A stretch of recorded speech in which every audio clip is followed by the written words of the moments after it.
kabarnya hari ini? Baik. Oke, sebelum Ibu mulai pembelajaran, mari kita berdoa terlebih dahulu.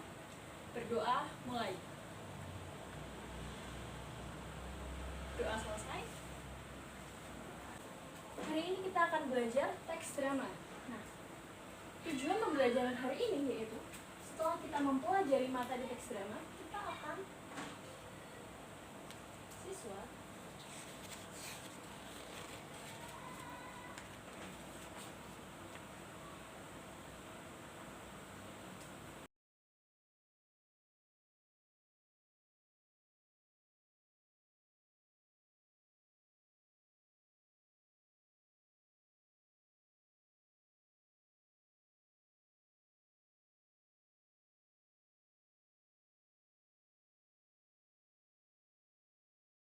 setelah mempelajari materi hari ini, siswa diharapkan mampu memahami unsur dan struktur dari teks drama. Kemudian, siswa mampu menganalisis isi dari teks drama.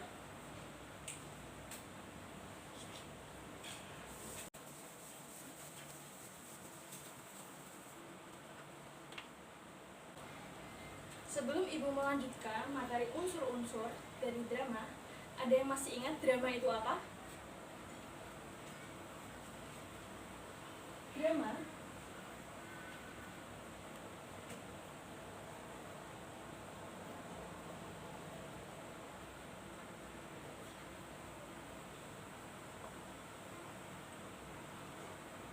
Drama berasal dari bahasa Yunani, yaitu dromai yang artinya bertindak. Drama juga dapat didefinisikan sebagai jenis karya sastra yang berisi mengenai kisah, watak, dan perilaku manusia melalui peran dan dialog yang ditampilkan di atas panggung dalam beberapa babak atau adegan.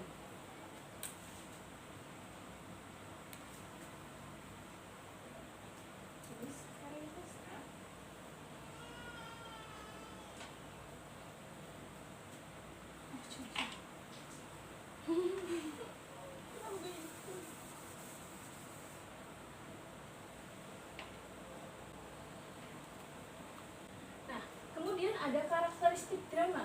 Ada 3 poin utama, yaitu berbentuk cerita,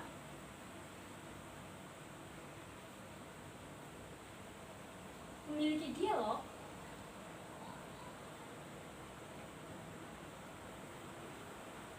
dan ditampilkan.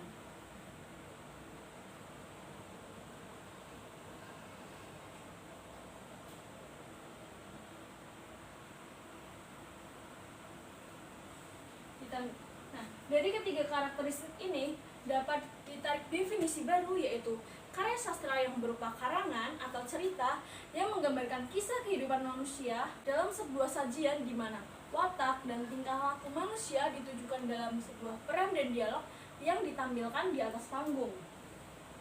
Kemudian kita akan belajar mengenai unsur-unsur drama. Dalam sebuah sajian di mana watak dan tingkah laku manusia ditujukan dalam sebuah peran dan dialog yang ditampilkan di atas panggung. Kemudian kita akan belajar mengenai unsur-unsur drama.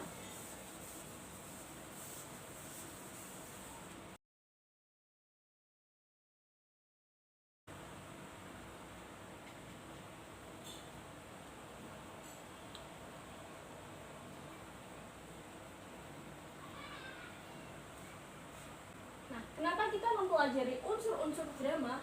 Karena ketika kita akan menganalisis isi dari sebuah teks drama, kita perlu memahami bagian unsur-unsur drama dan tentunya struktur yang nanti akan kita bahas pada paragraf yang akan kita bahas setelah kita mempelajari unsur-unsur drama. Unsur drama itu ada 5. Yang pertama ada alur, ada penokohan, ada bahasa, ada dialog, dan ada latar.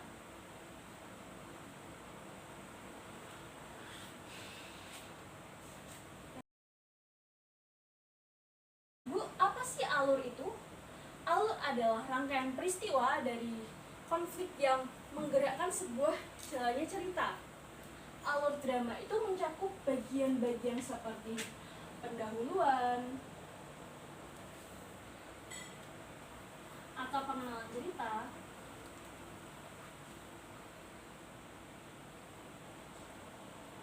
kemudian ada isi cerita, dan penutup. Bagian alur dalam cerita ini biasanya hampir sama dengan semua jenis karya sastra lainnya. Kemudian ada bagian penokohan. Dalam drama itu ada dua tokoh, yaitu ada tokoh utama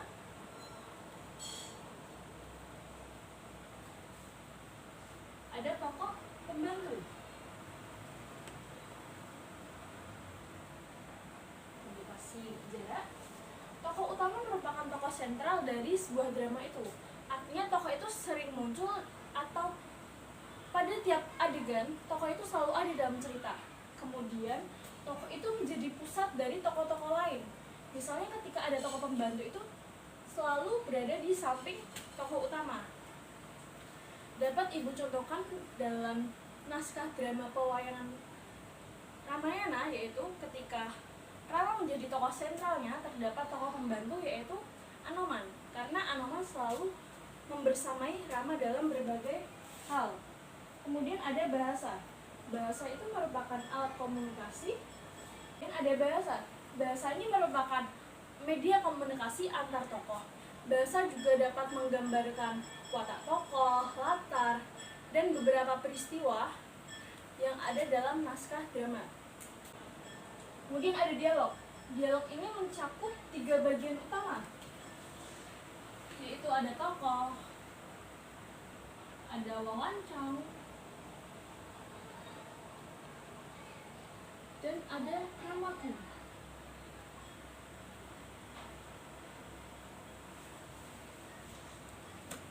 Apa itu tokoh? Tokoh itu merupakan pelaku yang ada dalam drama.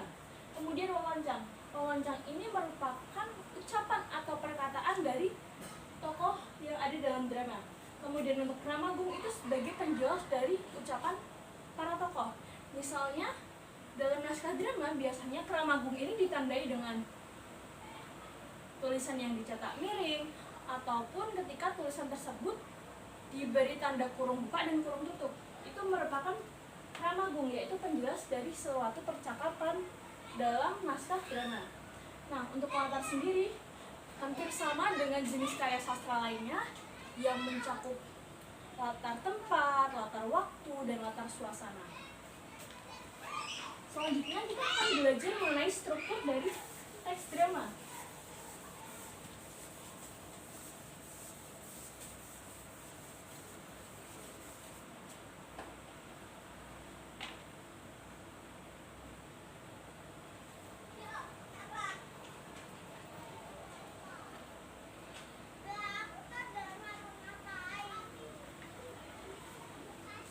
Drama. Struktur drama itu ada 5, yaitu ada babak dan pandan. Babak atau episode. Kemudian ada adegan, ada dialog, ada prolog, dan ada epilog.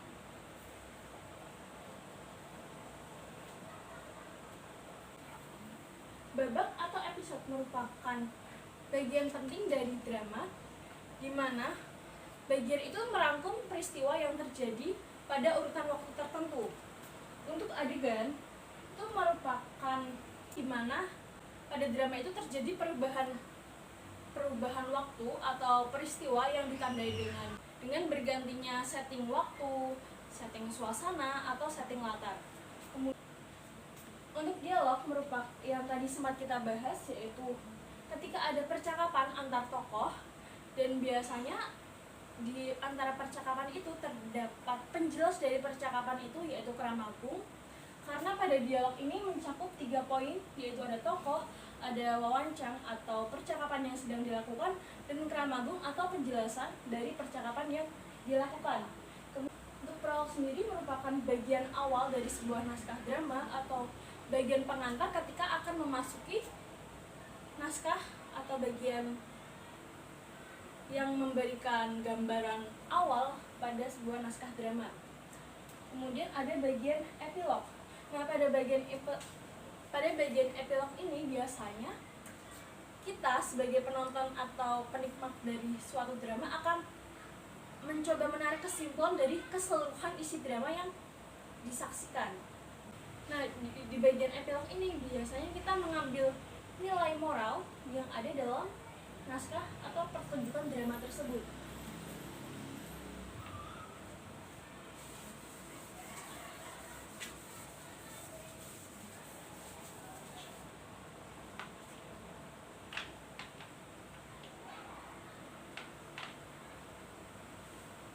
Nah, setelah kita mempelajari unsur dari drama dan struktur dalam drama, Ibu akan memberikan tugas, yaitu menganalisis isi sebuah drama. Dari lembar kerja yang tadi Ibu berikan, Ibu ingin mengetahui strukturnya, tema apa yang ada dalam naskah drama tersebut, kemudian adakah bagian prolog, kemudian adegan, dialog, dan epilog.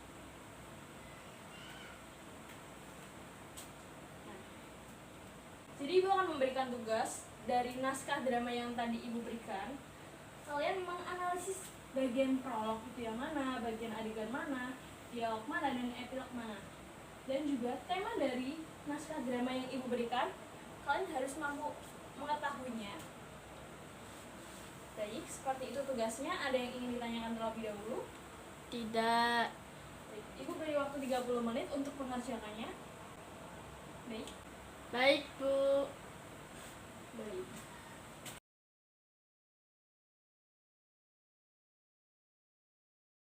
Bagaimana anak-anak, sudah mengerjakan tugasnya dengan baik? Sudah. Oke. Mari kita diskusikan bersama. Nah, untuk bagian tema dari naskah tersebut apa ya? Ya, Aziza, silahkan. Dari naskah drama yang berjudul Ketika Pangeran Mencari Istri menggunakan tema fantasi percintaan. Fantasi percintaan.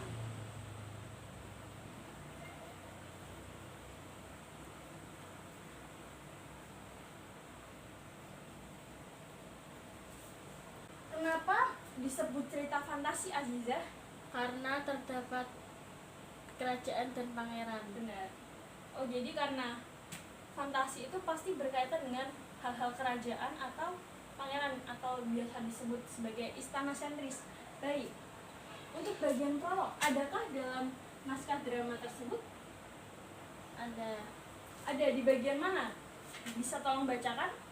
Suatu ketika terdapat sebuah kerajaan yang diperintah seorang raja yang bijaksana namanya Raja Han. Baik. Itu bagian prolog ya, karena merupakan pengantar dari sebuah cerita dari naskah tersebut. Oke. Apakah ada bagian adegan? Adegan? Bagian bawahnya. Adakah? Ada. Baik. Silakan dibacakan contohnya. Selesai makan, Pangeran Arthur dan pengembara itu berterima kasih dan melanjutkan perjalanan. Kini Theo dan Pangeran Arthur sampai di rumah seorang petani. Di sana mereka menumpang istirahat. Baik. Karena seperti pengertian adegan, yaitu terjadinya perubahan waktu yang ditandai dengan perubahan setting, baik itu waktu, latar, dan suasana. Nah, bagian tersebut merupakan adegan karena terjadi perubahan latar ya. Iya. Baik, berarti ada bagian adegan. Untuk bagian dialog, adakah dalam naskah tersebut? Ada. Pengembara. Selamat pagi Pangeran Arthur. Pangeran Arthur, selamat pagi. Siapakah kau? Berarti dalam dialog tersebut ada dua tokohnya. Nah, seperti tadi yang Ibu jelaskan, dalam dialog itu ada 3 poin utama, yaitu ada tokoh, ada wawancang, dan ada keramagung. Nah, setelah ada tokohnya dua orang tersebut, yaitu Pangeran Arthur dan pengembara, terdapat percakapannya, yaitu ucapan selamat pagi dari pengembara, dan Pangeran Arthur menjawab ya. Iya. Namun adakah keramagung dalam dialog tersebut?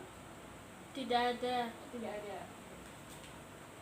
Kemudian untuk bagian epilog, adakah?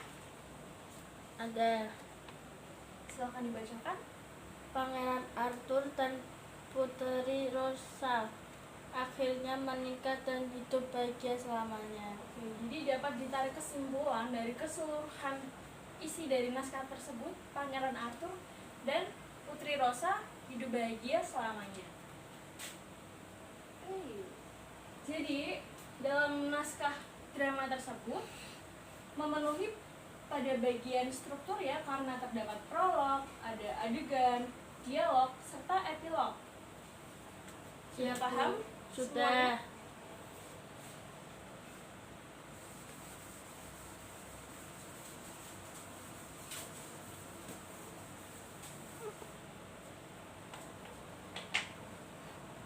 Jadi dapat Ibu simpulkan dari pembelajaran kita hari ini, yaitu mengenai unsur-unsur drama, yaitu terdapat 5 poin utama, yaitu ada alur, ada penokohan, ada bahasa, ada dialog, dan ada latar.